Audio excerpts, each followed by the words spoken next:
Hey everybody, welcome to What Drives Us. It's episode 136 and it is tax day, April 15th, 2015. Tax day. Coming to you from Charlotte, North Carolina, this is Danny Cooper, your on-again, off-again host lately. And are you going to show why you were almost not on this week? You mean this? Yeah. I got a boo-boo. Dan had a boo-boo. And because we like all of our viewers out there, we're not going to show you the pictures of the boo-boo that Danny posted on his personal Facebook page. They're not. I've got some good ones. Yeah, you do. Yeah, the blood-saturated drape was a little much. Hey, and I'm Russell Even Frost. for you? I'm the other host, and I haven't hurt any of my pinkies this week. Although my leg is a little kind of creepy this week, but that's okay. So, hey, everybody. Welcome to episode 136, and just for those of you who are like me, yes, some of us did climb IRS Mountain this very day, and with the help of some online digital tax preparation software, managed to surmount it successfully and continue on with our miserable existences. I feel like I got surmounted by the federal government. Oh no, that's just mounted. Sorry. Just mounted. Since Tony is not here this week, I feel like we should all show off our beers. This week I've got the Dogfish Head Namaste. It is a nice white beer brewed with orange slices, lemongrass, coriander, and peppercorns, and it's quite delightful. It's a good spring beer. It sounds delicious. That's a take on a Belgian wit. Yeah. This week we have with us three of our fairly regular panelists. First of all, from Colorado, we've got Paul Guzik. Hey everybody, and today I'm drinking Levity Amber Ale. And Nice. basic amber ale. It's good. It was in the fridge and it was cold, so I'm drinking. Did you It find met out? all the requirements.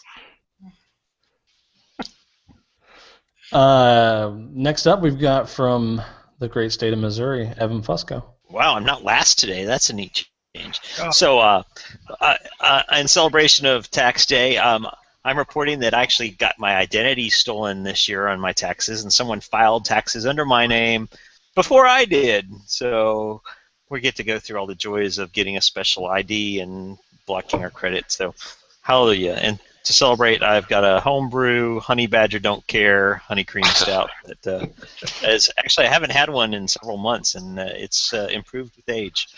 Oh, good. Your identity theft sure don't care. Yeah. The identity thief. I'm guessing they didn't pay your taxes for you. I'm pretty sure that they collected money from the good people of America. And finally, we have Patrick Connor from the great state of Oregon. Hello from Oregon. Since today's tax day, for my Oregon tidbit here, I'll share something about our state.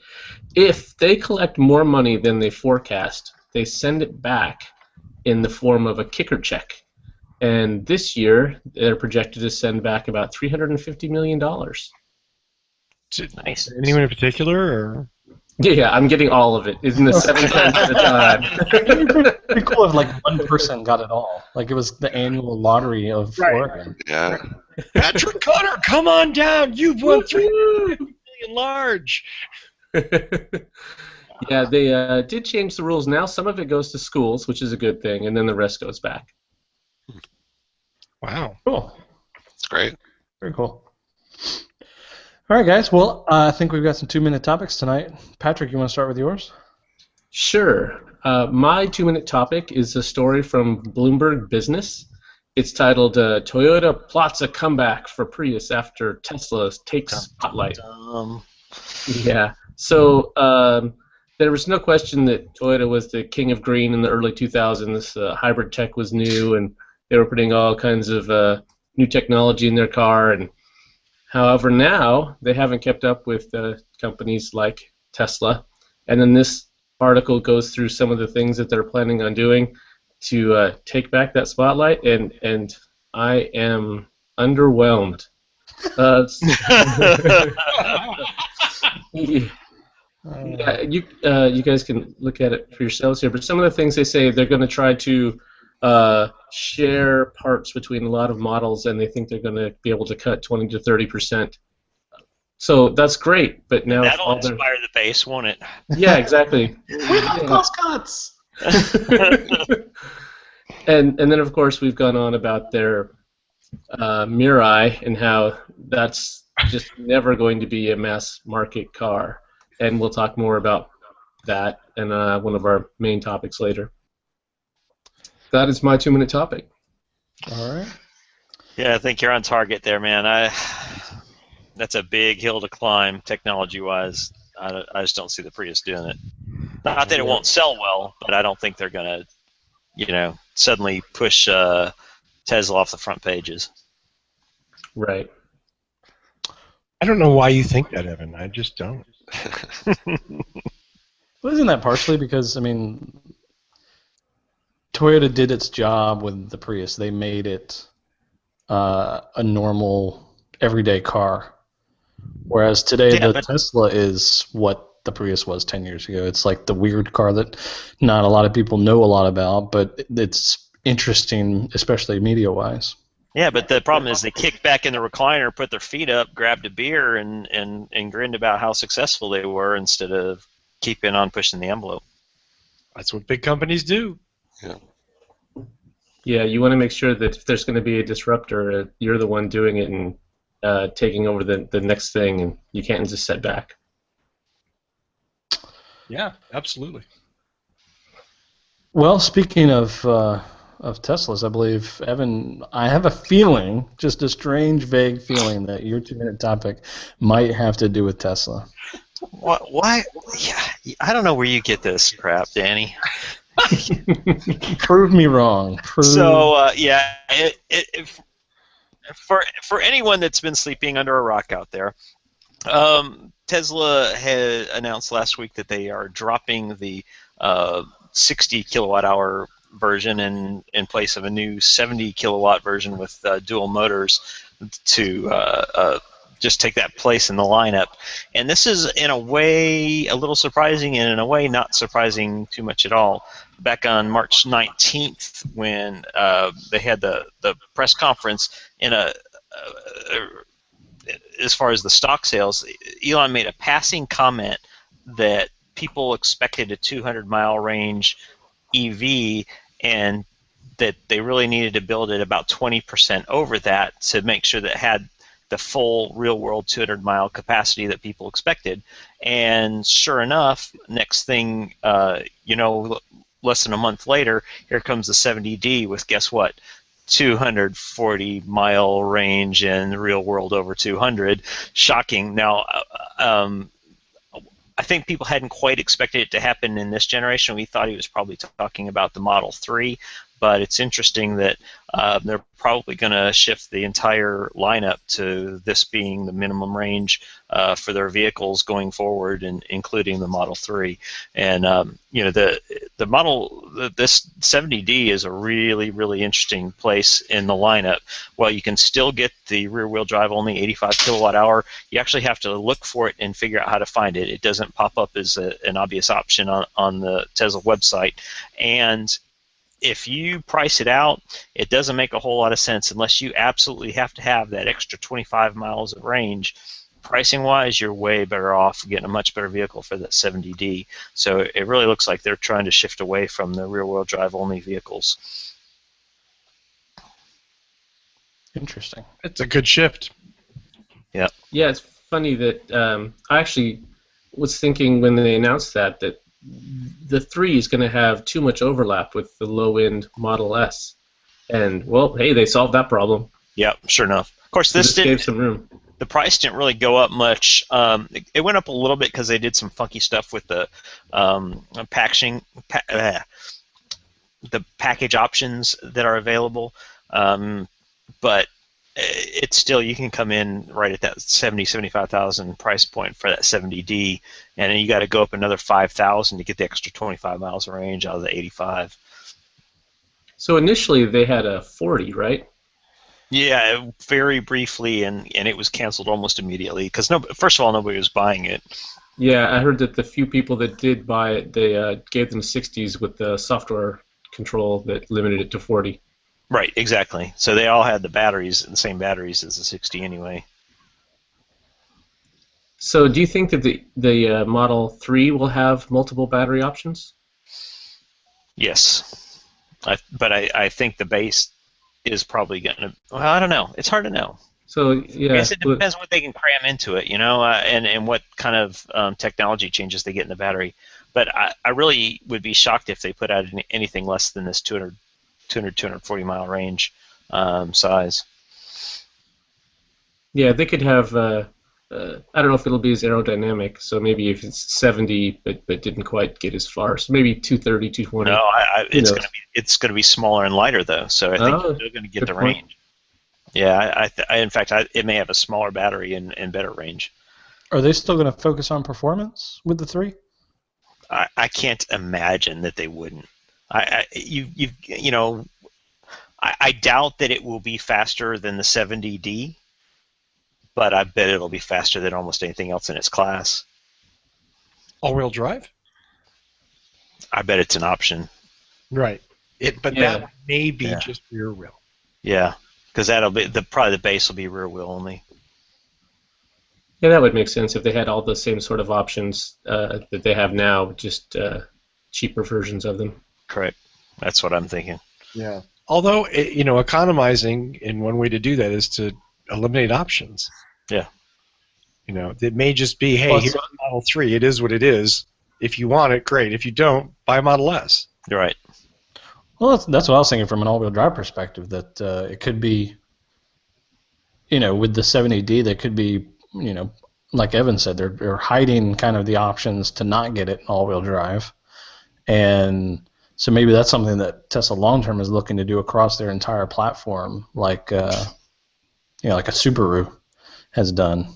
Right. It's probably cheaper for Subaru, instead of making one model of one of their cars not have all-wheel drive, it's probably cheaper for them to have every model across the board have all-wheel drive. Right. Yeah, I wouldn't be surprised to see the Model S be an all-wheel drive only. And I don't want to keep this going too long, but Paul, do you have any idea? Is there some economy across the class with something like Subaru? Do you know if that's legitimate? Probably a little bit. I mean, in Subaru's case, it's their sort of brand image that all their cars except one are all-wheel drive, and the one that's not is the BRZ, which is a sort of a joint venture with Scion. But I guess it's like anything. If you can sell 90% of your cars as all-wheel drive, to make the two-wheel drive car is probably going to cost more, just for tooling and factory configuration and all that. But yeah, I guess we'll see. I mean, the thing with Tesla, they've engineered the all-wheel drive. It's pretty easy to pop that into any platform. It's done. It's easy to fit. It's not a big cumbersome motor like a gas car, so it should be pretty easy for them to put in any car. And you make a lot of money on sellouts, right? So if you have a low base price to get people in, and then, hey, if you want this option, that option, that option. Right, they might say, the two-wheel drive car only comes with vinyl seats, and if you want leather seats, you got to get the all-wheel drive or something. You need the technology package. Yeah. Well, I'm sure we'll talk more about Tesla sometime soon, maybe even later in the show. Paul, I believe you have a 2-minute topic as well. Yeah, my topic this week is a new product I became aware of this week called Carmo, and it's basically a little dongle that you stick into your OBD2 port, and this tracks all kinds of good stuff about your car, kind of like takes the pulse of the car, the health of the car, and shares it with your smartphone app. Now, there's lots of things that do that already, but what makes this one really cool is it actually transmits independently of your smartphone. So the little device has an actual cellular data modem built into it and a GPS receiver. So it can report to Carmo what's going on with the car, if a check engine light comes on, what your average mileage is, etc. And then the thing that's really cool for me as a shop owner, it actually shares it with your mechanical shop. So you're driving down the road, your check engine light comes on, I get an alert, and then if you call and say, hey, my check engine light comes on, I can say, oh, you know what, it's really nothing serious, it's minor, or hey, pull over immediately and tow the car to the shop. No. And it's pretty cool. It's, I think, going to give some of the Tesla-type features to any car. I haven't got one in my hands yet to play with, but it sounds pretty cool. And it will be a subscription-based service, but I understand it will be well below $10 a month for people.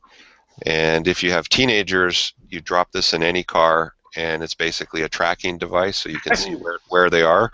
There we go. Evan just ordered 3. Yes. and it works in any car from 1996 and up. So. You know, that's so cool that it transmits, like you could designate a shop and say, right. if a error code comes in, transmit to the shop immediately. Right. Or for awesome. or for example, in Colorado now, hybrids have to be smog tested, and if there's any sort of hidden monitors not set in the car, you'll fail. And what this allows me to do is look into the car remotely and say to the customer, okay, you need to drive another 10 or 20 miles before you go to the emissions test because you'll fail right now. Even though there's no lights on the dash, it tracks the data that, say, the smog station computer would look at. So the variety of neat benefits, and you know, we'll give you a report at a future date on how well it works. Is there a subscription for the shop owner end? It's minimal for the shop owner. I mean, we basically subsidize the hardware, and then the consumer pays the rest. Now, you know, if you read like a Prius owner's manual, if the big red triangle comes on, it says pull over immediately and tow the car to the dealer. And 95% of the time, the car is totally fine to drive. And if you had visibility into what was really going on, we could make a decision for the customer. It's kind of like if a patient calls their medical doctor and says, hey, I'm feeling this, this, and this. Do I need to go to the emergency room, or can I come in on Monday? And the doctor can, you know, look at the symptoms and make a recommendation. So it's kind of like health kit for the car. Nice. Nice Apple reference there. Yes.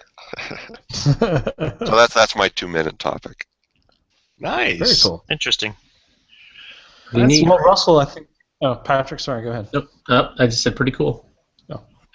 Yeah, no, I was going to say, before we go into the main topic, should we make our announcement?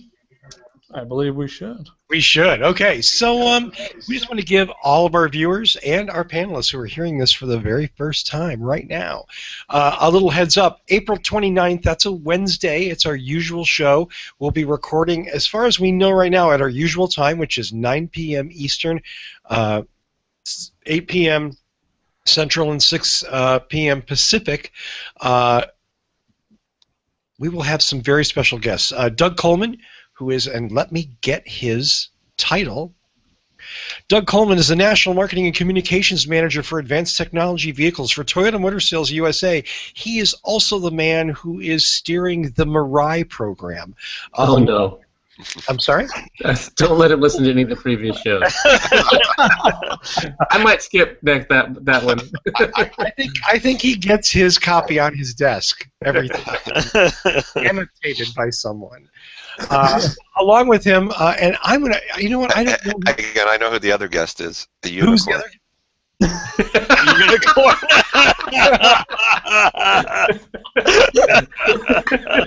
It's a unicorn. Oh man. This was scheduled. I'm not sure if it's still with. I can just. A talking unicorn. My phone's ringing. Hold on. What do you mean, no way? I don't understand. So, along with him, Logan, is it Grizel or Grizzle? Can anybody help me? Yes, it definitely is. Is which one? It's Grizel or Grizzle? It's one of those.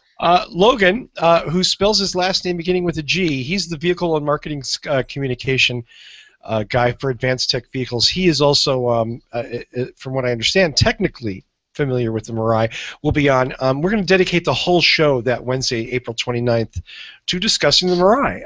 And Toyota has generously agreed to come on and talk about it, which I think shows a lot of, dare I suggest, balls on their part. I mean, let's just, because we've been unabashedly skeptical about it. So, and they're well aware of their skeptics. You know. Absolutely.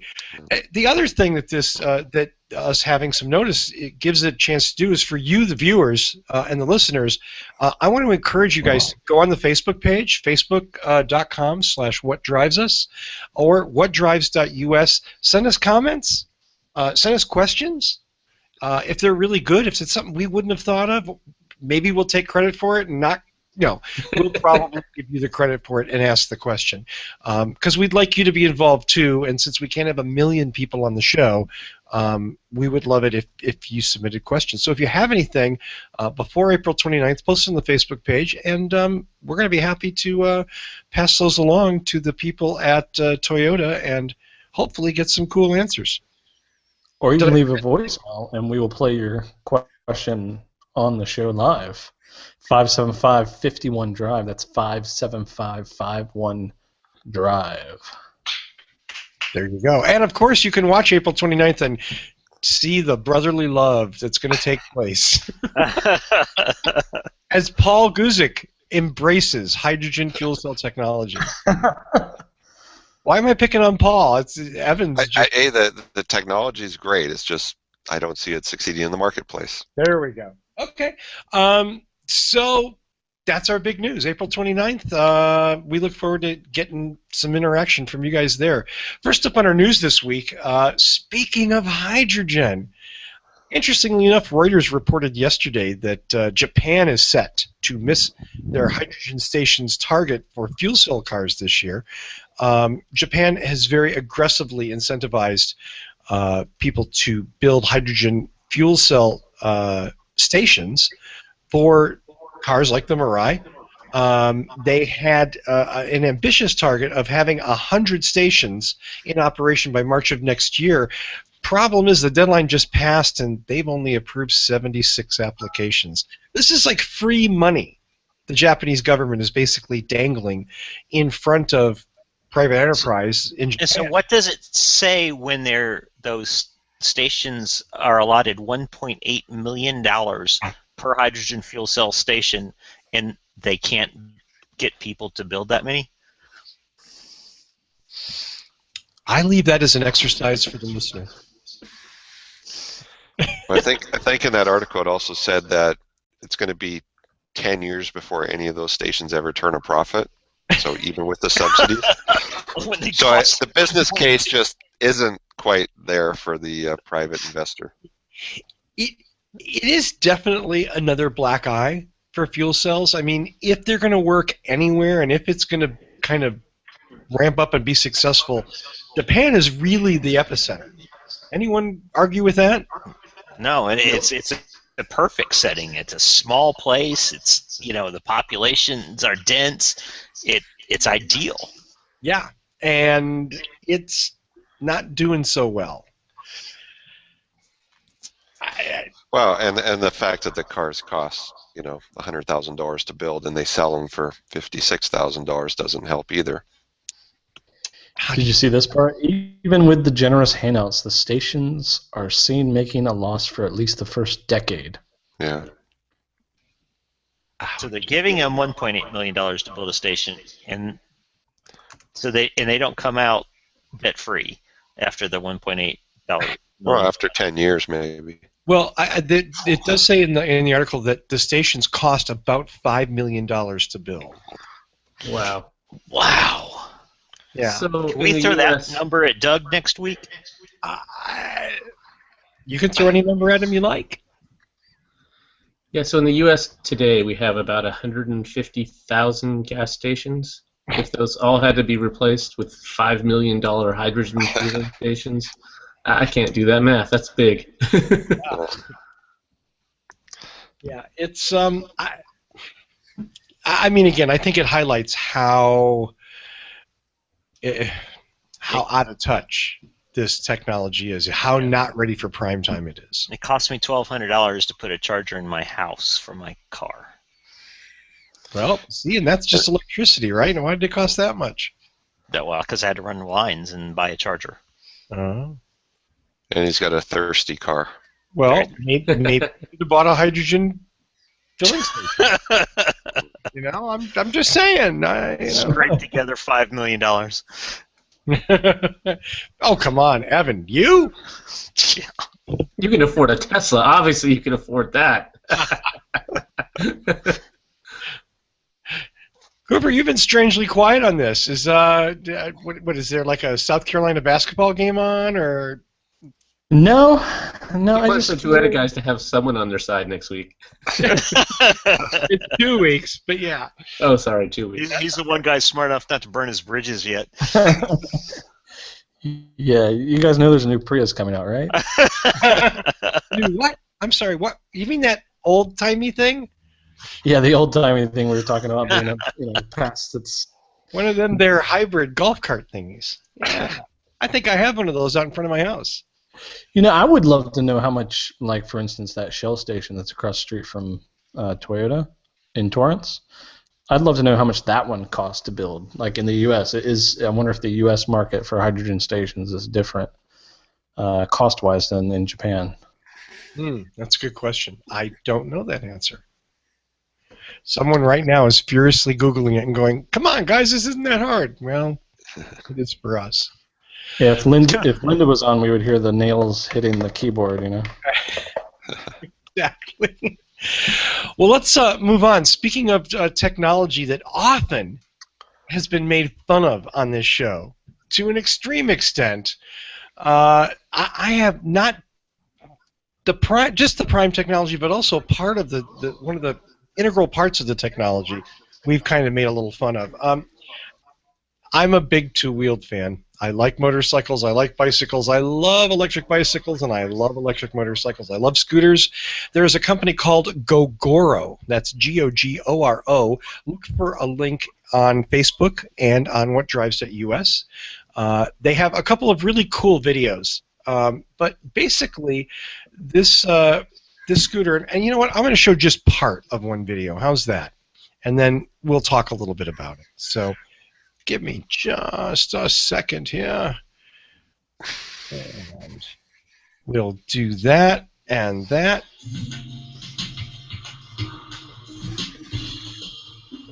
Electric car maker Tesla's charging stations, superhighways, and the proliferation of car-sharing programs like Car2Go have vastly changed the way we commute. Where did this dork come from? This wasn't the video I was thinking of. Company Gogoro just unveiled an electric scooter. It gets better real quick here when they cut off I can't him. really hear it anyway, Russell. Oh, you can't? No. Hey, actually, could you maybe cue it up on your iPhone and play it through the line in that you have? The scooters can travel. I'm sorry. The audio. miles per hour and boast sleek looks and high-tech interfaces. Here's the secret sauce, though. Oh, that's cool. 50-pound batteries that power the Gogoro aren't actually owned by the driver. They're part of a subscription-based network of batteries. So, you know what, I'm gonna narrate that. But basically, I wanted you to see the scooter wasn't a complete ultimate dorkmobile. It's actually a pretty cool little scooter. The twist in this one is, and I saw those eyebrows, Fusco. Watch it. The twist is, when you buy the scooter, you don't actually buy the batteries. The batteries, there's two 20-pound batteries that power this thing, and they are setting up in their Taipei this summer is their test market. They're setting up battery swap stations. So you go in, you pop the seat up, you pull these things out. They look like thermos jugs or something. Pull it out, put it in the battery swap station, grab new batteries, and you can go. And that's actually a really brilliant idea. Now, there's the whole density of the battery swap stations and all of that, but if it lowers the price of the scooter and makes recharging the scooter effortless in the right environments, I think that's a pretty cool product. Yeah, it does look pretty cool. Yep. You think? I wonder if, can And you I charge bet it you the yourself? charging stations are less than 5 million. Oh, are they less than 5 million? Who knows? I mean, you could have those batteries in racks at 7-Eleven stores. I mean, it's Yeah, I was great. about to say, it looks like a red box. Yeah. Yeah, It's all you need is an outlet. They could repurpose all the red boxes as people start just downloading stuff. yeah. I mean, I think it's a cool. I think it's a cool scooter. And Did they say what the range was? 60 miles. 60 miles. Wow. Top speed is 70 miles an hour. 60 miles an hour. 60 miles an hour, excuse me. 0 to 50 in, what was it, 5.5 seconds? Ooh. So Pretty it's quick, kind a of little quick. scooter. It's kind of spunky. There's no reason it shouldn't be. I mean, it doesn't really take that much to get these things going. Obviously, the vehicle itself weighs nothing. So, you know, I like the idea. I don't know, you know, it'll be interesting to see if we get to see it here in the U.S. And how it will work. So Obviously- I think it's a owner of an e-bike that actually looks very similar to that and has a battery pack that's somewhat similar as well. That has a handle that pulls in and out from under the seat. I actually kind of like that idea, to be honest. I've had difficulty with mine, and that the charger that came with the battery is extremely chintzy. It's not a smart charger at all, and I've run through batteries. They've died pretty quickly and pretty frequently, and it just has the one. And having this with two batteries that presumably the charger is much smarter and much more capable of balancing the batteries and charging them to appropriate levels. I think it's a really interesting idea for, again, a population dense area where you could have access to that. Pretty cool. Okay, no one's going to call it the Dorkmobile? No, I actually think it's pretty cool, and it's for what Evan said. You know, like for population dense areas, makes a lot of sense. I would never want to ride that on like one of my suburban streets. I think I'd probably get killed. Yeah. But that's mostly because I feel like every time I see somebody on a little scooter on some of my streets, I feel like they're gonna get killed. So I worry about getting killed a lot. Yeah, apparently not when you're trimming your hedges. Yeah, not enough when I'm doing things with tools. Right, and I just want to point out, not to go down this rat hole, but you are the second What Drives Us person who's had a lawn maintenance problem. Yes. Yeah.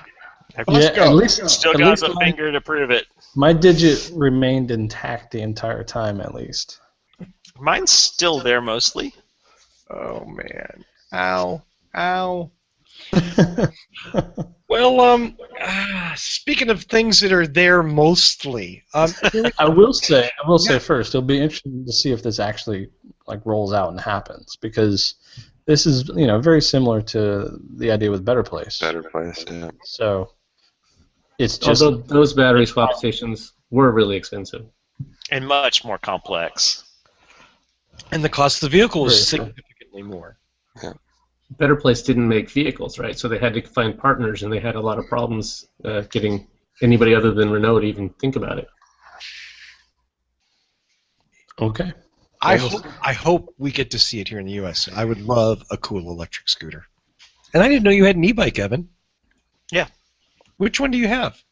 Oh gosh, I don't know. Some Chinese brand. I actually got it at Green Drive or Expo or whatever it was up in Madison several years ago. Oh. But I've had to replace batteries 2 or 3 times already. Probably need to do it again just because the charger is so chintzy. I just can't keep it maintained properly when I'm not riding it all the time, and I just don't ride it all the time. Oh, that's a shame. I have a Trek with Bionics system, and it works great. I've had it for 3 or 4 years and still have the same battery. Wow. Well, Trek's a huge name. I mean, they certainly have a reputation to protect, as opposed to the unnamed Chinese company. Yeah. Who The shall Audi name? breast bike. Yeah. I'm sorry. So before I move on, I should say, anything else on Gogoro? Anybody else want to get a pre-order in? No? Have you signed up? Are you on their mailing list? I am. I'm Oh. actually on pretty much every two-wheel electric vehicle mailing list.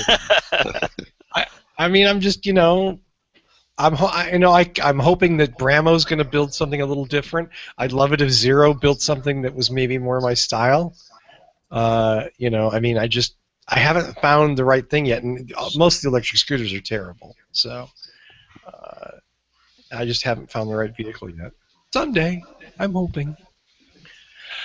Well, speaking of hope, there was this weird little, like, 3.5 paragraph op-ed in the Statesman Journal, and I'm trying to remember where this is. Oh, this is in Oregon. Excuse me. Yeah. So I'm going to read it to you because it's so short, and I just want to see where the conversation goes because I'm not even going to comment on it right now. So here's the op-ed, and I quote, "It would be a shame if train service between Eugene and Portland failed due to the necessary funds being spent in the wrong places. One of those wrong places is the tax subsidies for hybrid and electric cars.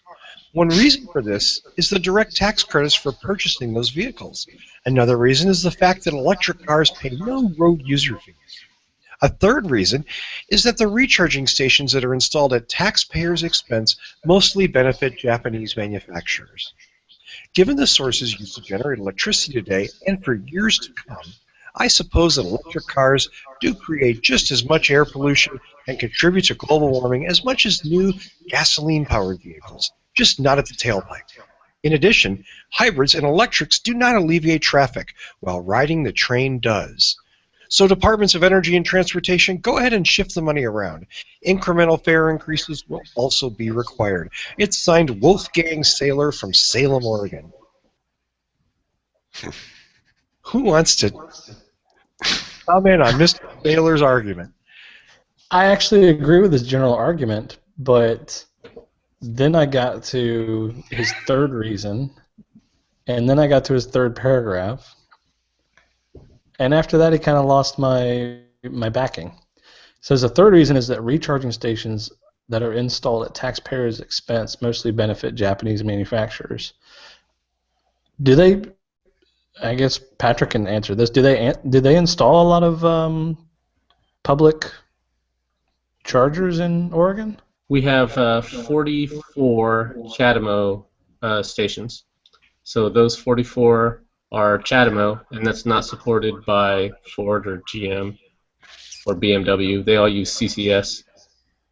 But those were installed by tax money? Yes. Oh. There was a Tiger grant.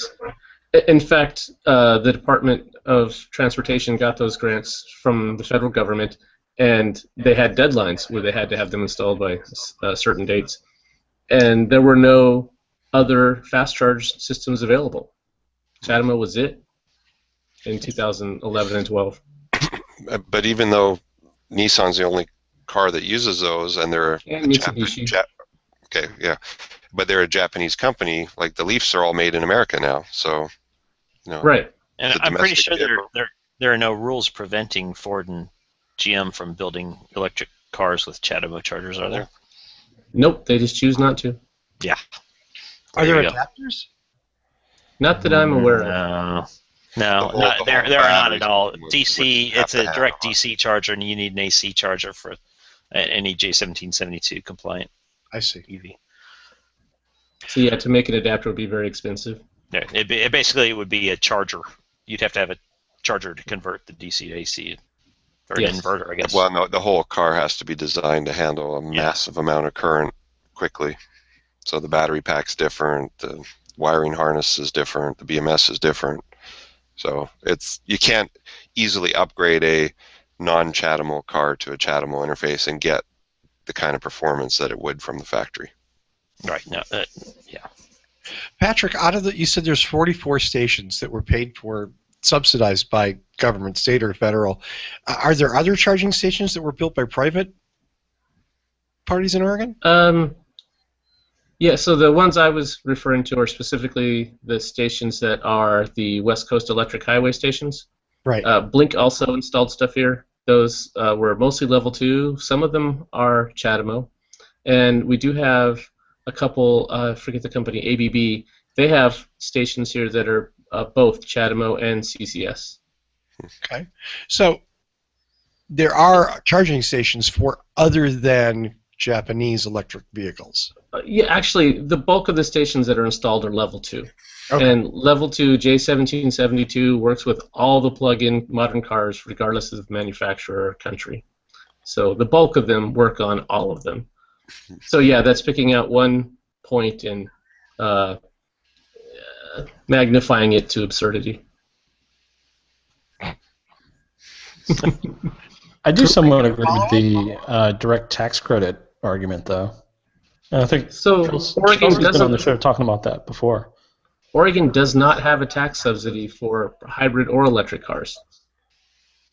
So, yeah, we're trying to get a $3,000 subsidy, and there's a group that's done the math on how much extra money these cars put into the economy, and it's well worth it for the state to incentivize them because now the fueling money stays local. So there was only one point in this whole thing that I thought was worth anything, and it's his point here that electric cars do not help alleviate congestion. Yes, okay, you got one thing right. Right. What about the road fees? So road fees are primarily funded out of property taxes. 80% of the money for the road maintenance comes out of property taxes. So yeah, they're right. The other 20% I don't pay. Right. Until they start assessing you a separate thing. I'm kind of with Danny. I'm also not polluting the air that we all breathe. Right. So, No. Well, Let me. both sides there. I'm kind of with Danny in that I get like there's a big part of me that really likes public transit because I've lived in cities with great public transit and I enjoy it. I enjoyed not owning a vehicle. It was a lot of fun. So I kind of see that part, but yeah, the problem is this op-ed quickly descends into like just wrong stuff, just misinformation, and that's the part that I'm not a big fan of. Well, and that's the problem with op-eds. It's an opinion. It's not fact-checked by anybody. You know, you write it and it gets printed. But this is a very common kind of attitude, argument. I've heard this argument a million times. Yeah, like the coal tailpipe and. Mm-hmm. Yeah, there's a lot of circular firing squads among alternative fuel vehicle people, just like we had with the fuel cells. Here's someone advocating for public transportation, and we have a great public transportation system. I lived in downtown Portland for 7 years. I didn't own a car. I took the bus or rode my bike everywhere I went, or occasionally bummed a ride. So yeah, I agree with you. Then I moved out to the suburbs, and that didn't work out here, so I got a car. Right. Yeah, I think well, obviously we've talked about this in the show, but I think the argument about electric cars being as dirty as gasoline-powered vehicles, we debunked that pretty thoroughly. And most importantly, as time goes forward, especially here in Oregon. Absolutely, and those cars are only going to get cleaner as we diversify our electrical generation. But when you talk to someone, like for instance, my uncle is a exotic car. Just like Drunk Uncle from Saturday Night Live. Yes. Yeah. I hope he doesn't watch. A drunk uncle with a 68 Nova. My uncle loves exotic cars, and I was telling him about the Tesla and how he needed to try out the Tesla someday. And he's not interested in the environmental impact of it, but the point that he most aggressively tried to make was the whole, yes, but it's not any cleaner than a gas car type of right. thing. Yeah, so that's somebody that doesn't want to like it and then looks for reasons. And I don't know if you can see this, but you have to look at the shirt I'm wearing because it goes with this point. Uh-oh. Oh. Can you see that? Wait, here, let me make sure. There we go. Oh, can you read it? Confirmation bias, nice. Classic. Yeah. So a little shout out there to You Are Now Less Stupid. The name of the book. You Are Now Less Dumb, I think, actually. No, I mean, great book. We heard these arguments for years, back in the early hybrid days about nickel plants in Canada laying waste to millions of square miles, and how lithium batteries were from the devil and all this other, electromagnetic radiation was going to kill you and Carol and every firefighter is going to die. Yeah. So anybody who makes that argument, the immediate response is, well, does that mean that you buy 100% renewable energy for your refrigerator? your entire house because you're so concerned with the pollution from electricity that you have you're off-grid, zero net, and usually the answer is no. They're just looking to have a reason to say that they're not causing any problems with the way they're doing things, and that anybody trying to do it better is really not. Right. As if making no effort at all is good as making a minimal effort.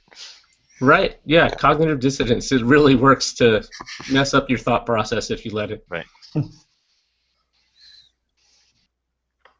No argument. Anyone else want to dissect Wolfgang's op-ed? No. He can just take the bus. He can. Yeah. Listen. I don't think I'm going to speak for everybody here. I don't think anybody here is against public transportation. It's not. No way. And it's also not a binary decision set where we can only have electric cars and hybrid vehicles, or we can have mass transit. We can have both. Right. They can coexist very, very nicely. Though Wolfgang, I think, would say that there are limited funds to support those endeavors, and he would rather see it go toward the public transport. Sure. Maybe. Yeah, I don't, I would want to straddle that and support both because I think it needs to be made in both areas. Yeah, Right. Public transportation, we talked about the first mile, last mile problem. Right. It doesn't get you all the way there in most cases. So how about public Gogoro scooters that get to the train? At There you every go. train station. Those do look very rentable, you know? Yeah. Yeah. I mean, it's at some point I honestly see that's what's going to happen in a lot of urban areas. The Bay Area, for instance, is probably a great example of that. You're going to see in the parking lot at the BART station, there's going to be a get your scooter, get your battery electric vehicle, or whatever it is. You get off the train, you get in there, you drive home. The next morning, you drive the damn thing back. They charge it all day. I mean, it makes sense. I hate to say it, but it does. That'd be a pretty cool setup. Yeah, and if you could rent that for less than a car payment.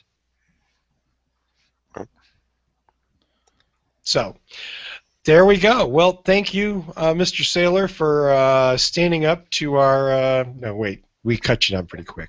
So, thanks for being victim. Thanks for standing in front of the firing squad. Absolutely. Bang, bang. And speaking of bang, bang, Green Car Reports. Our friends at Green Car Reports, in fact, no less than our friend John Bolker at Green Car Reports, on April 13th, wrote a little article about the 2016 Chevrolet Spark. This is the Spark EV, and I was hoping that our president of Canada would be on, John B. He unfortunately was not this week, but it's actually going to be sold in Canada, an EV in Canada. Imagine! Yay! I don't know how they. I don't think there's enough room for hockey gear in this car. Having taken that cheap comedic shot at my friends north of the border. So, I mean, I think, obviously that's a good thing. Is there something weird in here about this? Well, obviously this is the last year for the Spark because the Bolt comes out in 2017. So this is sort of like a, yay, we're going to make it available in Canada, then we're going to kill it. Okay. They haven't said if the But Bolt... it's to make way for the Bolt, right? One would assume. The one question I wanted to ask you is, does anybody know anyone who's actually driven one of these?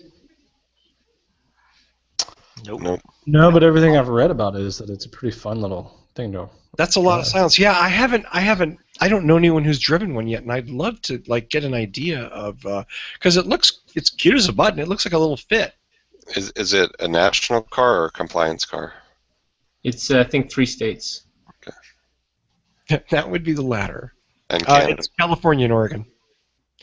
Through last month, a total of 2,040 Spark EVs have been sold in California and Oregon. Jeez. Yeah, I mean, what they're building it. You know what? I'm gonna when I'm faced with other companies that aren't making anything, I'm gonna go, okay, at least they're deploying this, and at least they're talking about a Bolt, and they're talking about wider distribution for the Bolt. So Okay. You know, It's just Uh, like the little kid whose mom's calling him to his room to clean it up, and he's taking little half-inch steps at a time. I'm coming, Mom. I'm coming. Like, give me a break.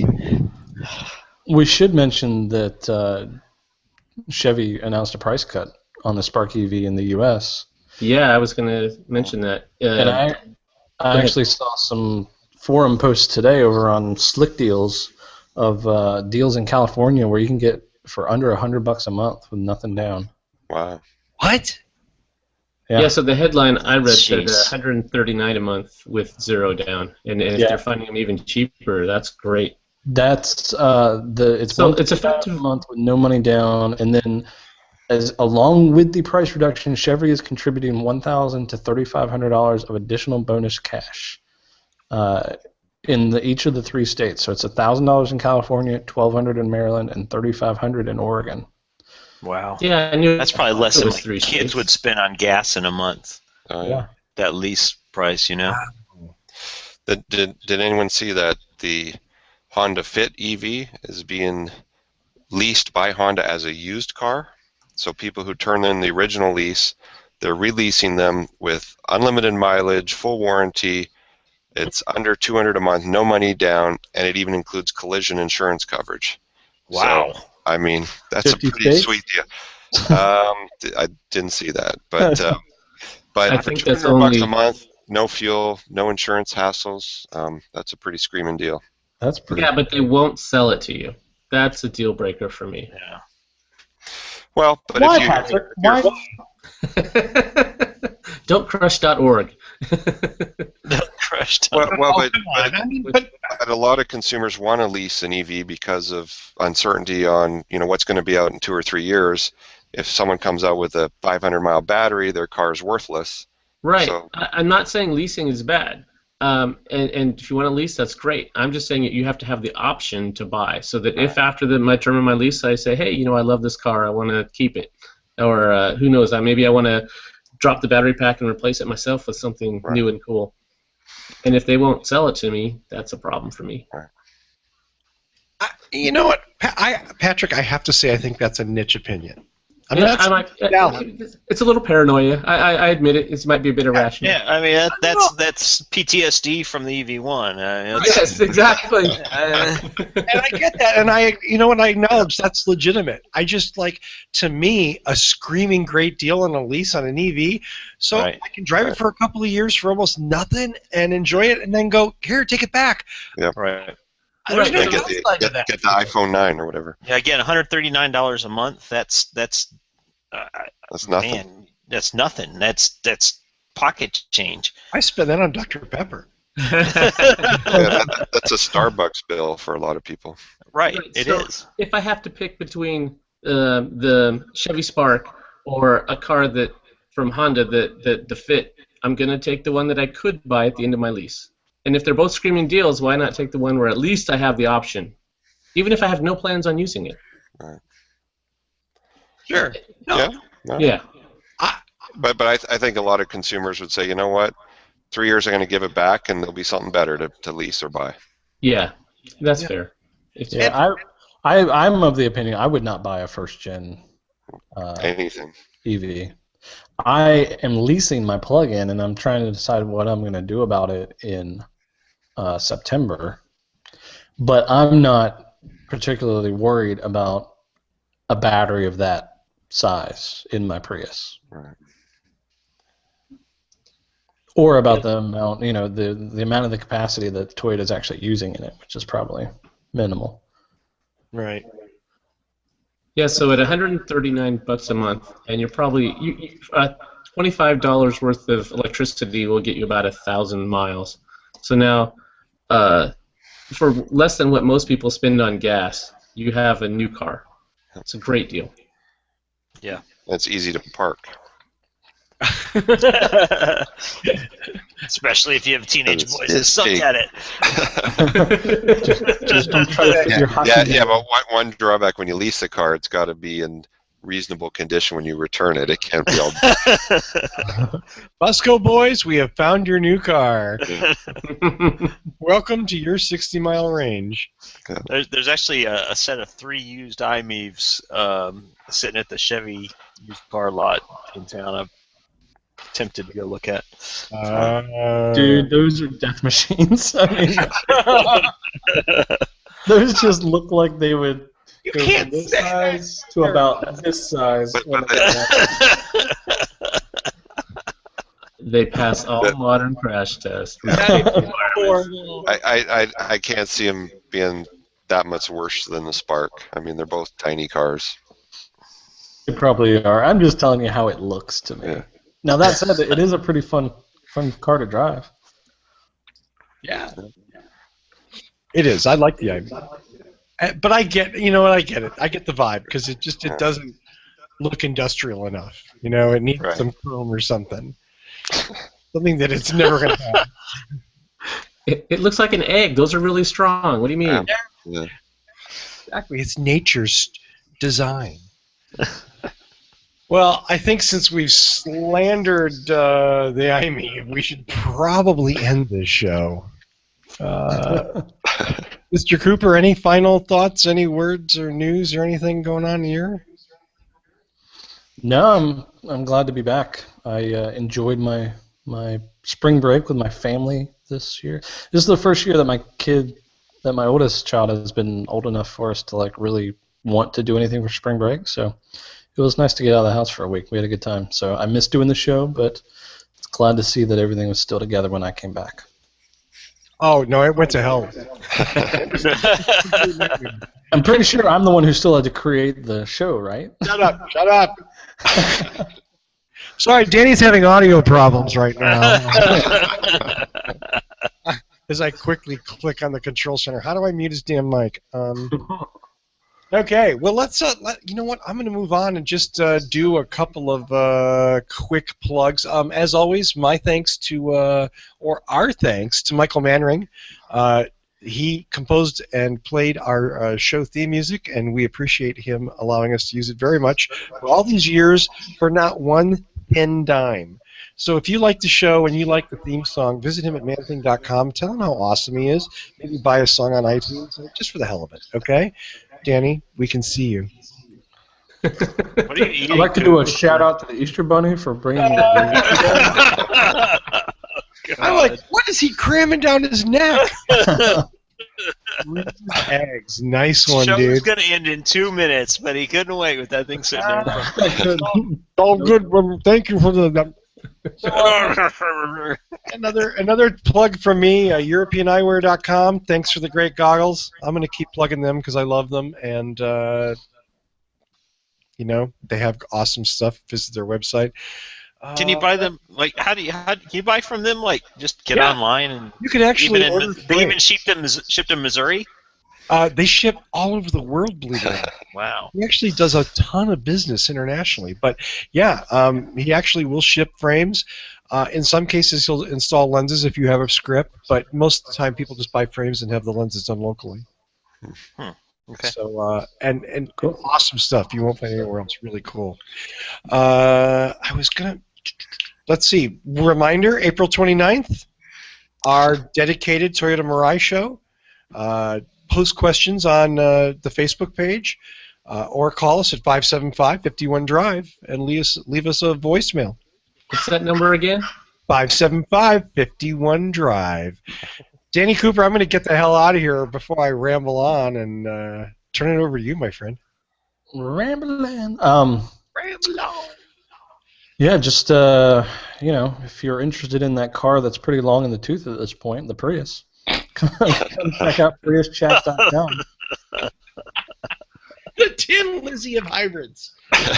It has a crank starter on the front. That was the worst publicity I've ever done for my own site. Yeah. Fourth Gen Prius is going to be coming out soon, and I have a feeling there's going to be a flood of news that's going to be hitting the Prius Chat forum sometime soon. So if you have interest in the Prius, check out PriusChat.com. If you're a current Prius owner or have a friend who's a Prius owner, Tell them to check out thepriuschat.com/shop for any of their accessory needs. We try to have what you want. If we don't have what you want, let us know. We'll find it for you, and we'll do a good price. Patrick? Yeah, I'd like to give a shout out to Ashley Horvat. She was Oregon's EV chief at the Department of Transportation, and she has just taken a job as a VP at PlugShare. So she's leaving, and I'd like to say goodbye and thanks for all of her great work in getting all those charging stations in that Wolf hated. Wolfie does not like charging stations. I did not know PlugShare was big enough to have a VP. Like, I think no matter how big the company, you can have a company with 3 people and give people great titles. So big or small, you can have VPs. I do think they're growing though. You know, they've got an affiliation with Tesla now. With their app works through the Tesla touchscreen, and they're growing pretty quickly. Nice. Cool. Well, Evan, since you're there, any plugs? Well, I can plug TeslaMotorsClub.com. Pretty good site for Tesla stuff. It's a favorite of mine with Prius Chat. And then the only other thing I'm excited about, they finally opened a second supercharger in Missouri. We now have one just outside St. Louis, up in St. Charles, and we've got the one in Independence. So if you go 50 miles an hour, you can make it between Kansas City and St. Louis now. We're still waiting for one in between on I-70, and that'll pretty much complete the whole I-70 route, and you'll be able to go all the way across the country along I-70. I'll go up and visit Paul.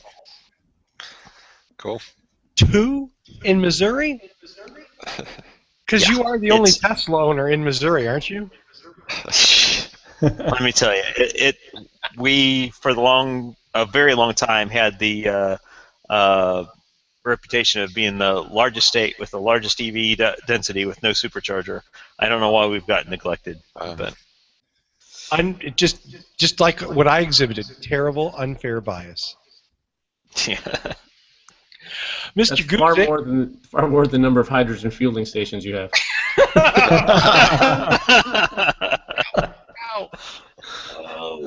Can't wait to have Doug and his unicorn on with us in a couple of weeks. fantastic for the next 2 weeks. It's just Hey Fusco, I forgot to tell you, I'm getting, or it might be open already. We're getting a Tesla dealership about 5 miles from the house. Nice. next to the Aston Martin dealership, right? Actually, I don't. Actually, closer to a Hyundai dealership than anything else. Oh, It used to be Beside the Kia dealer. It used to be a Cadillac dealership. And what's weird, I don't know, I was kind of surprised about where they put it. They put it in the traditional motor mile of Interesting. Charlotte. Yeah. Sticking their finger in the nose of the whole dealership group there, huh? Yeah, I mean it's in the same area as where the Porsche dealership and some of the other high ends are. But I was kind of surprised. The density of where their cars are is probably 3 or 4 miles on the other side of me. I'm actually surprised they didn't try to put a service place over there. Seems to be a better fit. But So are we going to hear, Mr. Cooper coming in for his weekly test drive again? Sir, that whole press thing is not going to continue to work for us. Can somebody pull around the P40 with the bald tires?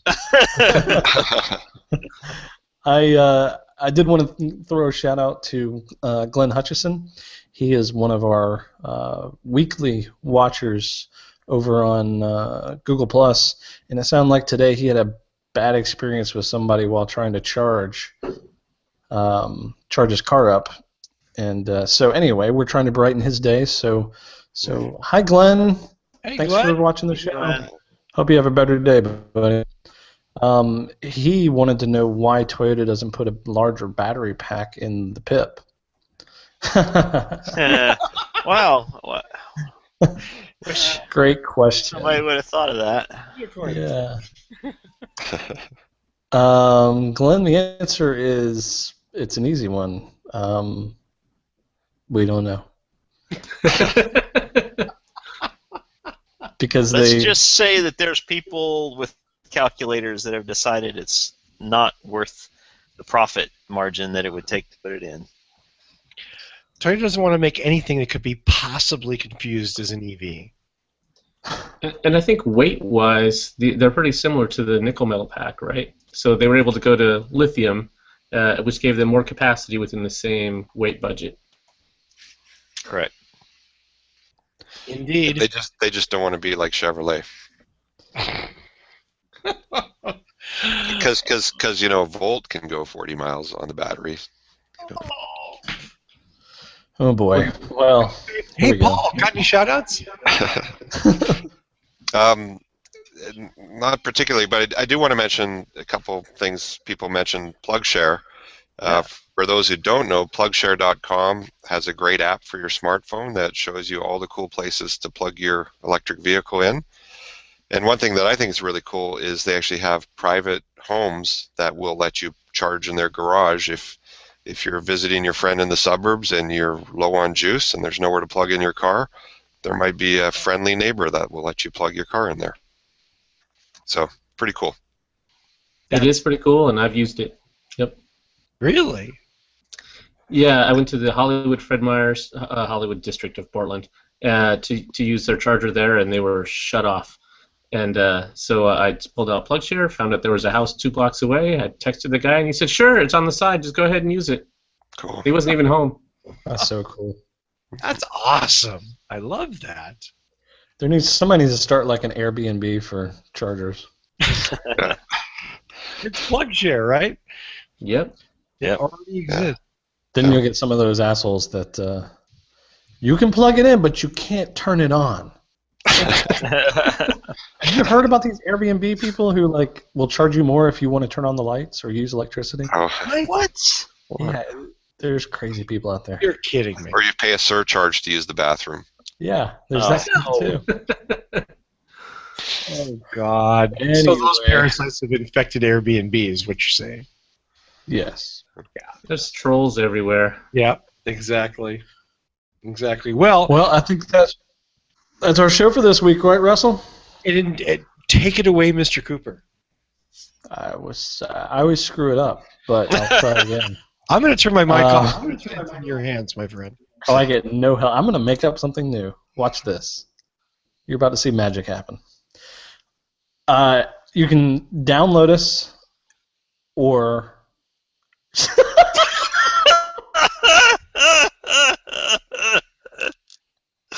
check out whatdrives.us where you can download or listen to all of our previous episodes.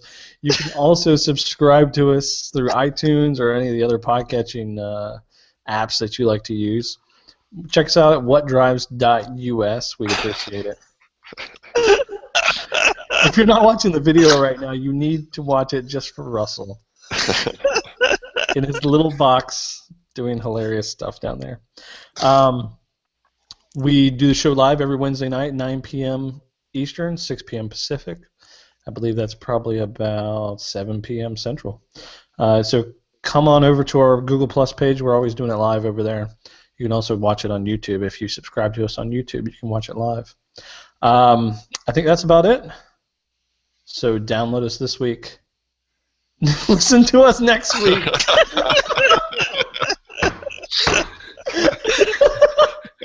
And find out what drives us. Did you get it out yet? Yeah. Because I'm minutes late on the music cue already. You can edit You it. hadn't been wetting yourself during that. You had it ready. Why even bother?